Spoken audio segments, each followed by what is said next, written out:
জবা ফুলের উপকারিতা। নাম্বার 1, পেট খারাপ নিরাময়ে এই জবা বেশ উপকারী ভূমিকা পালন করে।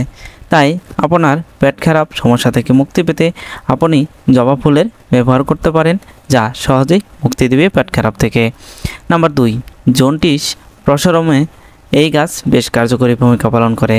তাই আপনার জন্ডিস দেখা দিলে আপনি এই ফুলের ব্যবহার করতে পারেন আপনার জন্ডিসের প্রতিরোধক ঔষধ হিসাবে।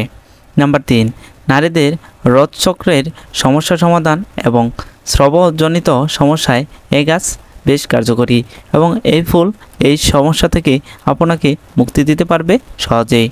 তাই এর ব্যবহার করতে পারেন আপনার এই সমস্যাগুলো ঔষধ হিসাবে। নাম্বার 4, জবা ফুলের উপকারিতা বেশ কার্যকরী ভূমিকা পালন করে আপনার মানসিক প্রশান্তির জন্য। তো বন্ধুরা, ভালো থাকবেন, সুস্থ থাকবেন। পরবর্তী নতুন একটি ভিডিও পর্যন্ত আজকে পর্যন্তই। আসসালামু আলাইকুম ওয়া রাহমাতুল্লাহি ওয়া বারাকাতুহু।